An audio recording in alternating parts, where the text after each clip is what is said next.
Hi welcome back to my channel. இன்றைக்கி வந்துட்டு என்னோடய pooja room deep cleaning and organising video தான் பார்க்க போகிறோம். ஆக்சுவலி நான் ஊருக்கெலாம் போயிருந்தேன் இல்லையா, தஞ்சாவூர். அதுக்கு முன்னாடி பூஜை பாத்திரம் எல்லாமே க்ளீன் பண்ணி சாமி கும்பிட்டது. அதுக்கப்புறம் எல்லாமே ஜென்ரலாக வந்துட்டு தொடச்சி அந்த மாதிரி தான் விளக்கேற்றிட்டு இருந்தேன். ஒரு 2-3 வீக்ஸ் மேலேயே ஆயிருக்கும். சரியாக சாமியும் கும்பிட முடியல. அண்ட் வந்துட்டு இந்த இடம் எதுவுமே வந்துட்டு ப்ராப்பராக நான் டீப் க்ளீன் எதுவுமே பண்ணல. எப்போவுமே வந்து வீக்லி ஒன்ஸ் பண்ணிடுவேன். அப்படி இல்ல அப்படின்னாலும் மேக்ஸிமம் ஒரு 2 வீக்ஸ்க்குள்ளேயே பண்ணிடுவேன். பட் இந்த தடவ வந்துட்டு நியர்லி ஒரு 3 வீக்ஸ் மேலேயே ஆயிடுச்சு. சுத்தமா கிளீனிங் ஒர்க் எதுவுமே கரெக்ட்டா பண்ணல. ஸோ இன்னைக்கு ஃபுல்லா டீப் கிளீன் பண்ணிட்டு, பூஜை பாத்திரம் எல்லாம் தேய்ச்சுட்டு, சாயந்திரமா சிவனுக்கு வந்துட்டு விளக்கேத்தி சாமி கும்பிடுவேன். எவ்ரி மண்டே வந்துட்டு சோமவார விரதம் இருப்பேன். ஸோ அதுக்காக வந்துட்டு இந்த இடம் ஃபுல்லாவே கிளீன் பண்ணி, நம்ம சாமி கும்பிடுறதுக்கு ப்ராப்பரா ரெடி பண்ணி வச்சுருவோம். பூஜை ரூம் இப்படி இருக்கிறத பார்க்க எனக்குமே ரொம்ப கஷ்டமா இருக்கு. பிகாஸ் எப்பவுமே வந்துட்டு பூஜை ரூம் ஆர்கனைஸ்டா இருக்கும் எனக்கு. சம்டைம்ஸ் என்னால முடியல, இல்ல என்னோட மென்டல் ஹெல்த் வந்துட்டு ப்ராப்பரா இல்ல, எனக்கு ஒரு மாரி டிஸ்டர்பன்ஸ் இருக்கு அப்படின்னா, நான் வந்து இதெல்லாம் பண்ண மாட்டேன். எனக்கு சாமி கும்பிடுறேன் அப்படின்னா, என் மனசு வந்துட்டு நிம்மதியா இருக்கணும். நெறைய பேர் சொல்லுவாங்க, சாமி கும்பிடுறதுக்காகவே வந்துட்டு சாமி கும்பிட்டாலே வந்துட்டு மனசு திருப்தியா இருக்கும்னு சொல்லிட்டு. எனக்கு திருப்தியா இருந்தா தான் சாமியே வந்து கும்பிட முடியும். அப்பதான் வந்துட்டு இது எல்லாமே நான் ப்ராப்பராவும் பண்ணுவேன். கஷ்டமா இருக்கும்போதும் சரி, எனக்கு ஓவர் திங்கிங் இருக்கும்போதும், என்னோட உடம்பு வந்து சரியில்லாத அப்பயும் என்ன வருத்திக்கிட்டு, என்னோட மைண்ட் டிஸ்டர்பன்ஸா இருக்கும்போது, இதில கொண்டு போய் நான் இத திணிச்சு, அந்த மாரி எப்பவுமே நான் சாமி கும்பிடுறதோ, சாமிக்கான வேலையோ பண்ண மாட்டேன். ஸோ, இப்பயுமே அந்த மாரி சில நெறைய விஷயங்கள் ஃபேஸ் பண்ணிட்டு இருந்ததுனால, நான் வந்துட்டு இத சரியா பார்க்காம விட்டுட்டேன்.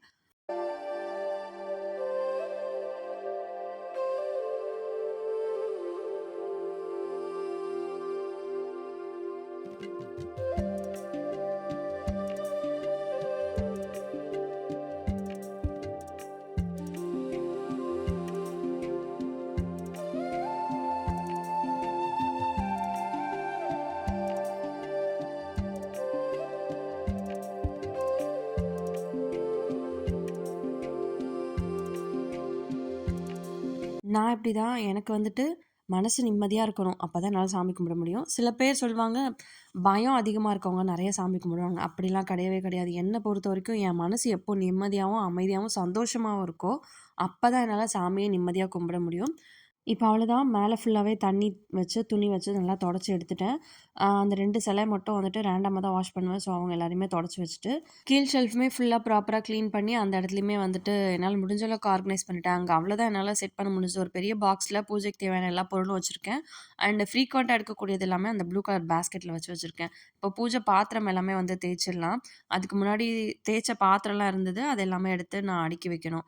அத அதுக்கு முன்னாடி நான் வந்து ஃபர்ஸ்ட்டு பூஜை பாத்திரம் தேய்க்கிறதுக்கு நான் நெறைய வீடியோஸ்ல சொல்லியிருக்கேன். லெமன் சால்ட்ல வந்து நான் போட்டு வச்சுருவேன். ஒரு 10-20 மினிட்ஸ் போட்டீங்க அப்டின்னாலே போதும். நீங்க போட்ட உடனே அந்த டிஃபரன்ஸ் தெரியும். பாத்திரம் எல்லாமே வந்துட்டு சூப்பரா வெள்ளையாயிடும். ஸோ, நான் இன்னைக்கு எப்படி தேய்க்கிறேங்கிறதுமே உங்களுக்கு ஷேர் பண்ணியிருக்கேன். இதுதான் வந்து நம்ம புதுசா வாங்குன குட்டி லிங்கம். எனக்கு ரொம்பவே வந்து சாட்டிஸ்ஃபைடாவும், ஆ திருப்தியாவும் இருந்துச்சு இவரு வாங்குனது. அதுக்கப்புறம் லெமன் சால்ட் போட்டு நான் தண்ணீல எல்லாத்தையும் வந்து ஊற வச்சுட்டு, கவுண்டர் டாப் ஃபுல்லா எடுத்து கிளீன் பண்ணி வச்சுட்டு, வந்து பூஜை பாத்திரம் எல்லாமே தேய்க்க ஸ்டார்ட் பண்ணியிருந்தேன். நான் பூஜை பாத்திரம் தேய்க்கிறதுக்கு பீத்தாம்பரி இதெல்லாம் வந்து யூஸ் பண்றது கிடையாது. வெறும் சபீனா தான். தண்ணி படாம சபீனாவ ஒரு தட்டுல வச்சுட்டு, இப்போ லெமன் சால்ட்ல போட்டு வச்சிருந்தோம் இல்லையா, அந்த பாத்திரத்த டைரக்ட்டா எடுத்துட்டு வெறும் கையில தான் தேய்க்கிறேன். உங்களுக்கு நான் நல்லாவே காட்டியிருக்கேன். வெறும் கையில தேய்ச்சா தான் எனக்கு வந்துட்டு ரொம்ப நாள் அந்த பாத்திரம் வந்து கருத்து போகாத மாரி இருக்கு. ஸோ, எனக்கு அது அப்படியே பழகிடுச்சு. லேசா கை வலிக்க தான் செய்யும். பட் இருந்தாலும் நம்ம அப்பப்போ கிளீன் பண்ணும்போது இந்த அளவுக்கு ஸ்ட்ரெயின் இருக்காது. நான் ஒரு 3 வீக்ஸ் மேல ஆனதுனால எனக்கு கொஞ்சம் கஷ்டமா இருந்தது. இந்த விளக்குமே வந்துட்டு நான் வெறும் கையில தான் தேய்ச்சு காமிச்சிருக்கேன். பிரஷ் போட்டு அந்த கார்னர்லாம் தேய்க்கிறது அதெல்லாம் கிடையாது. வெறும் விரல் வச்சே வந்து நீங்க நல்லா தேய்ச்சீங்க அப்படின்னாலே கிளீன் ஆயிடும். அந்த கார்னர்ஸ்லலாம் வந்துட்டு லேசா அந்த பொடிய வந்துட்டு போட்டு நல்லா விரல் வச்சு தேய்ச்சீங்க அப்படின்னா, அதுவுமே வந்து கிளீன் ஆயிடும். ட்ரை பண்ணி பாருங்க. என்னால முடியுது நான் பண்றேன். பட் நீங்களும் இப்படிதான் பண்ணணுங்கிறது நான் சொல்லல. உங்களால எப்படி முடியுமோ அந்த மாரி வந்து நீங்க ட்ரை பண்ணி பாருங்க. ஸோ, சபீனா போட்டு நல்லா தேய்ச்சு முடிச்சுட்டு, நார்மல் டேப் வாட்டர்ல நல்லா வந்துட்டு வாஷ் பண்ணிடுவேன். அதுக்கப்புறமா குடிக்கிற தண்ணி இருக்கும் இல்லையா? நீங்க கேன் வாட்டர் வாங்குறதுனாலும் ஓகே, இல்ல ஆர்ஓ வாட்டர்னாலும் ஓகே. அந்த தண்ணீல வந்து ஒரு தடவ நல்லா அலசிட்டு, அதுக்கப்புறம் ஒரு ட்ரை கிளாத் வச்சு நல்லா தொடச்சிட்டு, விளக்கு எடுத்து வச்சீங்க அப்படின்னா, விளக்குன்னு இல்ல எல்லா பூஜை பாத்திரமே இதே ப்ராசஸ்ல நீங்க கிளீன் பண்ணி தொடச்சு வச்சீங்க அப்படின்னா, அந்த தண்ணியோட ட்ராப்ஸ்லாம் கருப்பா மாறிடும். ஸோ, அதெல்லாம் தொடச்சிட்டோம் அப்படின்னா நீட்டா இருக்கும். எனக்கு வந்துட்டு ஒரு 2 வீக்ஸ் ஆனாலும் இது வந்து இப்படியே தான் இருக்கும் பளபளன்னு. பாருங்க எவ்வளோ நீட்டா இருக்குன்னு சொல்லிட்டு. ஸோ, ஃபைனலா நம்ம எல்லா பூஜை பாத்திரமுமே வந்து தேய்ச்சு சூப்பரா ரெடி பண்ணியாச்சு.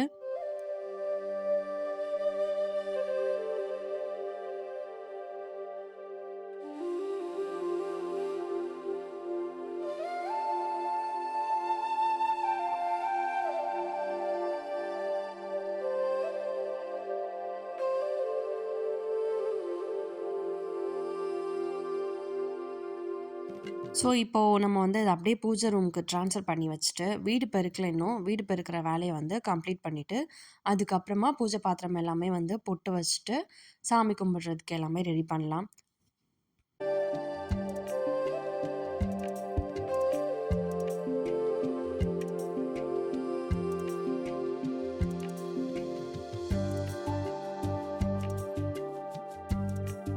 ஃபைனலி வீடு ஃபுல்லா இப்படி கிளீனா பார்க்க ரொம்பவே வந்துட்டு ஆசையா இருக்குல்ல.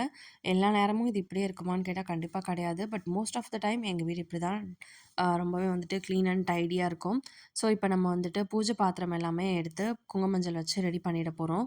நான் வந்துட்டு குங்குமஞ்சள் வைக்கிறது மீன்ஸ் சந்தனம் தான் வந்து வைக்கிறேன். மஞ்சள் வச்சு வைக்கிறது கிடையாது. ரொம்ப நாள் ஆச்சு மஞ்சள் வச்சு வைக்கிறது. வாசல் காலுக்கு மட்டும் மஞ்சள், குங்குமம் வைப்பேன். பட் இப்போ அவசரம் வந்துட்டு வாசல் கால்லையுமே வந்து மஞ்சள், குங்குமம் அதிகமா வைக்க வேண்டான்னு சொன்னதுனால, அங்கேயுமே வந்து கொஞ்சம் மஞ்சளும், சந்தனமும் சேர்த்து தான் வந்து வச்சுட்ருக்கேன். சும்மா சிம்பிளா ஒரு ஒரு பொட்டு மட்டும் தான் வாசல் காலுக்கு இப்போ வச்சுட்ருக்கேன். நான் இந்த ஒர்க் பண்ணும்போது எழில் வந்து குறுக்க குறுக்க இது என்ன? அது என்ன? இது அவரு, இது இவருன்னு சொல்லிட்டு ஒரே சொல்லி எனக்கு எக்ஸ்ப்ளைன் பண்ணிக்கிட்டே இருந்தான். மீன்வைல் அவனுக்கு எங்க வேல் பார்த்தாலும் அந்த ஆ "தங்க மயிலேறும் வண்ண வடிவேலு" சம்திங் ஏதோ ஒரு பாட்டு வருது இல்லையா இப்போ, அந்த பாட்டு வந்துட்டு அவனுக்கு மைண்ட்ல வந்துருது. பாடிட்டே இருந்தான். ஸோ, அதுவுமே வந்துட்டு நான் ரெக்கார்ட் பண்ணி உங்களுக்கு காட்டியிருக்கேன். இந்த வீடியோல பாருங்க. மயிலேறும் தங்கவடி வேலோ சந்தனமை காக்கும் முடிவரை வேலோ வேல் சாவ கொடியாரும் இனி அணிபாரும் வேல் கண்ணசி பாரும் மாரியை கண்ணசி படி ஏதோ அவனோட வாய்க்கு வந்தது எல்லாமே வந்துட்டு ஒரு பாட்டா வந்து பாடி முடிச்சுட்டான். அதுக்கப்புறம் இந்த சிவலிங்கம்க்கு கண்டிப்பா வந்து பொட்டு தான் வச்சே ஆகணும். பட்டை போட்டு வைக்கணும்னு சொல்லி ஒரே அடம். ஏதோ எனக்கு தெரிஞ்ச அளவுக்கு ஓரளவுக்கு நான் ட்ரை பண்ணேன். அவ்வளோ ப்ராப்பரா வரல. பட் ஓகே எனக்கு ரொம்பவே பிடிச்சிருந்தது. ஸோ, அப்படியே வந்துட்டு சாமிக்கிட்ட எல்லாத்தையும் எடுத்து அடுக்கி வச்சிடலாம். குங்குமஞ்சள் ஒர்க் முடிஞ்சிருச்சு. எழிலுமே வந்துட்டு எனக்கு இங்க அடுக்குறதுக்கு எல்லாத்தையும் எடுத்துட்டு வந்து குடுத்து ஹெல்ப் பண்ணான். அவனுக்குமே இதில வந்து இன்ட்ரெஸ்ட் இருக்கு. இந்த மாரி சாமிக்கிட்ட வேலை பார்க்குறேன் அப்படின்னா, நான் இது பண்ணட்டுமா? அது பண்ணட்டுமான்னு சொல்லி கொஞ்சம் கேட்டுட்டே இருப்பான். சில நேரம் கிளம்ப்ஸி பண்ணிடுவான். பட் இருந்தாலும் அவனோட ஆசைக்காக ஒரு சில வேலைகள்லாம் குடுப்பேன்.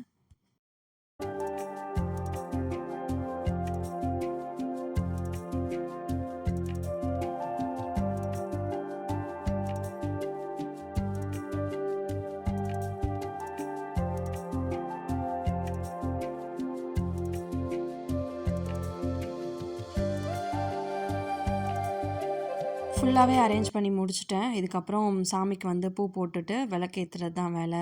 வாசல்ல வந்து கோலம் போட வேண்டிய வேல இருக்கு. எழில் வந்துட்டு வளர்ந்துட்டாரு. ஆ எல்லா விஷயங்களும் தெரியுது. டிவி போட்டு அம்மாக்கு சிவன் பாட்டு வச்சு விட்றா அப்படின்னு சொன்னோனே, அவரே எடுத்து டிவி எல்லாம் போட்டுட்டு சிவன் பாட்டுமே தேடி கரெக்ட்டா வச்சுடுறான். அந்த அளவுக்கு வந்துட்டு இப்ப இருக்க பசங்களுக்கு எல்லாத்தையுமே வந்துட்டு ஆக்சஸ் பண்ண தெரிஞ்சிருக்கு. அண்ட் வெளியில வாசல்ல வந்துட்டு நான் சொன்னேன் இல்லையா, இப்பலாம் கொஞ்சமா தான் வந்து குங்குமஞ்சள் யூஸ் பண்றேன்னு, அந்த மாதிரி வச்சுட்டு துளசி மாடம் கிட்ட, அப்புறம் வாசல்ல 2 இடத்துலயுமே கோலம் போட்டுட்டு, சாமிக்கு வந்து பூ போட்டுட்டுருந்தேன். இன்னைக்கு வந்துட்டு சாமிக்கு சாமந்தி பூ வாங்கி வைக்க மறந்துட்டேன். நான் மோஸ்ட்லி சாமந்தி தான் யூஸ் பண்ணுவேன். அதான் எனக்கு வந்துட்டு ஒரு ஒரு பூ வச்சாலும் நல்லா நிறைவா தெரியும். பூ வாங்க மறந்துட்டேன்றதுனால நான் Zeptoல தான் ஆர்டர் போட்டிருந்தேன். இந்த பூ தான் கிடைச்சது. இது எல்லா ஃபோட்டோஸ்க்கும் என்னால வைக்கவும் முடியல. எல்லா சிலைக்கும் என்னால வைக்க முடியல. ஸோ எந்தெந்த சாமிக்குலாம் என்னால வைக்க முடிஞ்சதோ, அவங்களுக்கு மட்டும் தான் வச்சுட்டு, சாமி வந்து கும்பிட்டுருந்தேன். நம்மள்ட்ட பூவே இல்லனாலும் நான் சாமி கும்பிடுவேன். அது வந்து எனக்கு ஒண்ணும் பிரச்சனை கிடையாது. பூ இல்ல அப்டின்னாலும் வெறுமனே விளக்கேத்தி வச்சுட்டு, கற்பூரம் காமிச்சு சாமி கும்பிட்டு முடிச்சுருவேன். ஸோ ஃபைனலா யாருக்கெல்லாம் வைக்க முடிஞ்சதோ அவங்களுக்கெல்லாம் வச்சுட்டு, ஃபோட்டோஸ்க்கும் அதே போல வச்சு முடிச்சுட்டு, வெளியில துளசி மாடம் கிட்டேருந்து விளக்கேத்தி, வீட்டுக்குள்ளேயும் வந்துட்டு விளக்கேத்தி, சாமி வந்துட்டு திருப்தியா கும்பிட்டு முடிச்சிருந்தேன்.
ஸோ அவ்வளோதான். இன்னைக்கு டே இப்படி தான் போச்சு. இந்த வீடியோ உங்களுக்கு பிடிச்சிருக்கும்னு நினைக்கிறேன். இந்த வீடியோ பிடிச்சிருந்தா மறக்காம சேனலை சப்ஸ்கிரைப் பண்ணிட்டு சப்போர்ட் பண்ணுங்க. நெறைய பேர் வந்து வீடியோஸ் பார்த்துட்ருக்கீங்க. பட் சப்ஸ்கிரைப் பண்ணாம பார்க்குறீங்க. ஸோ ப்ளீஸ் சப்ஸ்கிரைப் பண்ணிட்டு, உங்களுக்கு வீடியோஸ் பிடிச்சிருந்தா மறக்காம சேனலையும் சப்ஸ்கிரைப் பண்ணி வச்சுக்கோங்க. நெக்ஸ்ட் வீடியோல பார்க்கலாம். பாய்.